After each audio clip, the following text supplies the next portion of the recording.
Salut les amis, j'espère que vous allez bien. On se retrouve aujourd'hui pour une toute nouvelle vidéo sur l'univers de Dragon Ball. Ça fait un petit moment que je ne vous ai pas proposé de SI et encore plus sur Dragon Ball. J'ai récemment lu pour la première fois l'intégralité de Dragon Ball et j'ai eu pas mal d'idées. La première qui m'est venue à l'esprit est une possibilité qui aurait pu changer bien des choses, voire même toute l'histoire de Dragon Ball. Lors de ma lecture, j'ai pu constater que Bulma, non pas une, mais deux fois, voit Goku avec un autre regard qu'amical.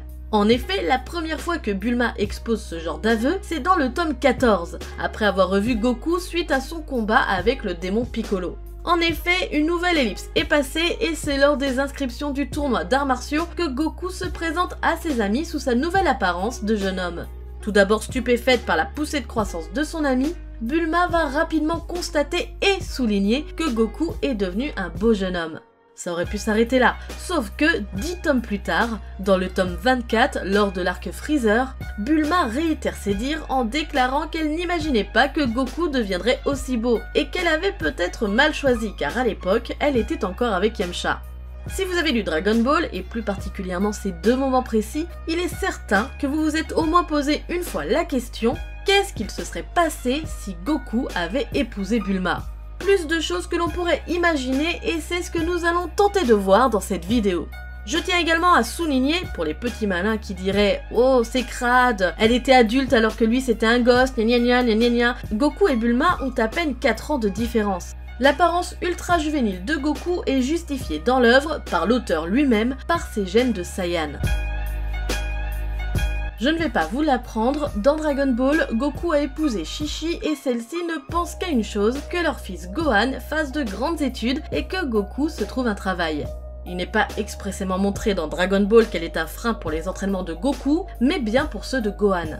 Par contre, dans Dragon Ball Super, dès les premiers chapitres, il est dit par Goku lui-même, qui s'est trouvé un boulot d'ailleurs, qu'il est obligé de s'entraîner seulement pendant son temps libre, ce qui le conduit à le faire pendant ses pauses repas. En plus de tout ça, on ne peut pas dire que Goku bénéficie d'un réel confort pour s'entraîner, que ce soit une salle dédiée, des accessoires ou autre. Au contraire, le gars se la joue à la dure en s'entraînant à l'ancienne.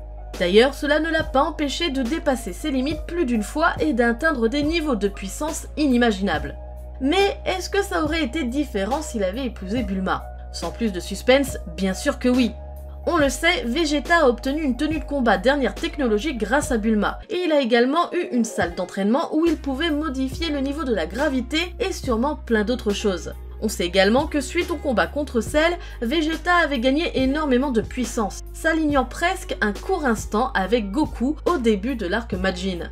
Donc il n'est pas audacieux d'imaginer que Goku aurait pu atteindre des sommets en ayant accès à toute cette technologie en épousant Bulma. L'accès à toute cette technologie lui aurait permis d'avoir une puissance basale supérieure à celle qu'il a dans l'histoire originale, et ainsi cela lui aurait permis d'avoir bien moins de difficultés, que ce soit face à Raditz ou encore à Vegeta et Nappa. Il aurait également pu éviter sa mort. Bien entendu, vu que le niveau du Super Saiyan a été atteint suite à la mise à mort de Krillin, même dans notre récit, Goku n'aurait pas pu atteindre ce niveau sans sa mort. Mais par contre, par la suite, il aurait certainement pu atteindre les stades Super Saiyan 2 et 3, tout en étant bien plus puissant et bien en avance que dans l'histoire originale. Le développement de Goku n'aurait pas été différent que sur le point de vue combattant, mais également en tant qu'homme. Dans Dragon Ball Super, l'ignorance de Goku en matière de romantisme et plus si infinité en est à la limite du ridicule et je pense que nous avons été très nombreux à être abasourdis par ces dires. Mais même si cette caractéristique est présente simplement pour en ressortir des scènes humoristiques, il est intéressant de voir que Vegeta, lui, a été capable d'apprendre les rudiments de la vie en couple, ce qui l'a amené, que ce soit dans Dragon Ball ou dans Dragon Ball Super, à une évolution de vision de vie très intéressante. Nous sommes passés du Saiyan meurtrier au parfait père de famille. Mais du coup, qu'est-ce que ça aurait fait si Goku était à la place de Vegeta? On peut facilement imaginer que Goku aurait été plus mature et aurait eu un comportement totalement différent par rapport à ses ennemis. Adieu le Goku qui les laisse en vie pour d'obscures raisons, et bonjour le Goku qui chercherait à éradiquer le mal le plus rapidement possible. Ah c'est sûr, les arcs auraient été bien plus courts, surtout celui de Freezer. Il aurait été plus loquace et réfléchi et aurait mené des batailles tel un réel super-héros. On aurait eu un Goku adulte aussi bien physiquement que mentalement. Mais quand on choisit un autre chemin scénaristique, on ne peut pas ignorer les répercussions et les changements dans l'histoire de base. Et là, il y en a quand même une bonne tripotée de changements. Tout commence par le fruit de l'union de Goku et Bulma. Une première question est à se poser. Naîtrait-il au même moment que Gohan dans l'histoire originale ou plus tard? Si on observe un petit peu l'histoire entre Bulma et Vegeta, on peut constater qu'ils ont rapidement conclu une fois que le Saiyan cohabitait avec la jeune femme. Donc il n'est pas impossible que Goku et Bulma aient fait un enfant rapidement après leur mariage. Comme je suis quelqu'un d'incroyablement sympathique, je vous propose une illustration de cet enfant. Bon, pour le prénom, c'est à vous de jouer en commentaire. On l'appelle Gohan ou Trunks? Non, parce que ces deux prénoms ont une histoire dans leurs familles respectives, donc le choix est un peu compliqué, mais je sais que vous saurez départager ces deux propositions. Donc cet enfant, qu'est-ce qu'il aurait de différent par rapport à Gohan ou Trunks? Dans un premier temps, on ne peut que constater que tous les deux ont un point commun, ils aimaient les sciences et vont tous les deux avoir un très bon avenir là-dedans. On peut donc imaginer que l'enfant de Goku et Bulma aurait le même intérêt pour les sciences et qu'il aurait même plus de facilité que Gohan. Après tout, à la Capsule Corp, il a tout le nécessaire pour développer son cerveau et ses muscles. D'ailleurs, parlons des muscles. J'ai pour petite théorie que le talent combatif d'un enfant Saiyan dépend de la puissance du parent lors de sa conception.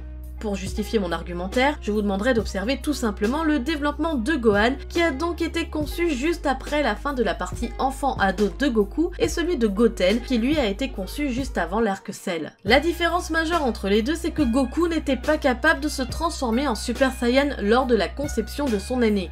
Il n'en connaissait même pas l'existence. Alors que pour Goten, il en était capable et en plus, il savait qu'il y avait d'autres niveaux de transformation possibles.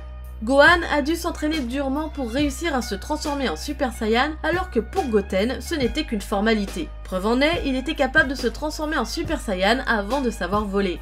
Et on peut observer un comportement similaire pour Trunks, qui lui aussi a été conçu une fois que Vegeta a su se transformer en Super Saiyan.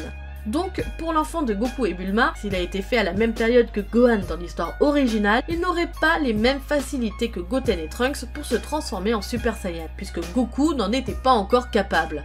Néanmoins, je pense que sa force basale serait d'un tout autre niveau et qu'il pourrait peut-être avoir plus de facilité que Gohan à monter de niveau sur l'échelle de puissance, surtout s'il a un tempérament bien plus débrouillard à l'image de Trunks. L'enfant de Goku et Bulma ne serait pas le seul changement. L'histoire de Vegeta serait également totalement différente. Si nous partons du principe que Goku serait bien plus mature et protecteur envers sa famille, il y a très peu de chances qu'il épargne ses ennemis, Vegeta compris.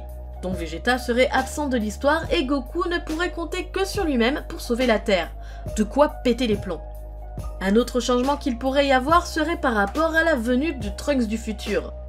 Pour rappel, celui-ci revient du passé pour sauver Goku de sa maladie cardiaque grâce à un médicament qui n'existait pas encore à son époque. Cet événement n'est pas obligatoirement à supprimer, car on peut tout à fait imaginer que l'enfant de Goku et Bulma le fasse lui aussi. Enfin, si Goku est encore vivant à ce moment-là. Car oui, forcément, en n'ayant que des alliés faibles, Goku a tout l'espoir de la Terre sur les épaules et il ne doit absolument pas mourir, ou alors seulement après avoir battu un ennemi. Car même si son enfant pourrait être un être très puissant, il n'en reste pas moins un enfant. Il n'aurait donc pas le niveau d'expertise du combat de Goku. Finalement, Goku serait seul avec ses gros muscles. On peut facilement imaginer que cette solitude, cette pression et cette puissance le pousseraient peut-être à atteindre des extrêmes qui auraient été inimaginables avec le Goku initial. Peut-être que Goku pourrait céder à la facilité en se servant des Dragon Ball pour le rendre invincible ou autre. Enfin, ça c'est un autre sujet. Un autre élément qui aurait changé dans notre histoire, et qui n'est pas des moindres, c'est tout simplement Cell. En effet, celui-ci serait bien moins redoutable sans l'ADN de Vegeta, Gohan et tous les autres personnages manquants de l'histoire. Donc l'histoire là encore serait changée. Il y a encore énormément de choses qui auraient changé si nous prenons les suites de Dragon Ball en compte. Genre, Goku aurait bien moins de facilité à atteindre le Super Saiyan divin, donc il n'aurait peut-être pas eu la sympathie de Beerus et il en aurait été fini de la Terre. Eh bien, ça en fait du changement, et tout ça juste avec un mariage. J'espère en tout cas que cette vidéo vous aura plu, n'hésitez pas à nous dire ce que vous en avez pensé en commentaire, à nous partager vos théories, vos idées sur ce « et si ». Si vous avez aimé la vidéo, n'hésitez pas à laisser un pouce bleu ou à la partager, ça nous aide beaucoup. Sur ce, moi je vous laisse à la prochaine, tchuss!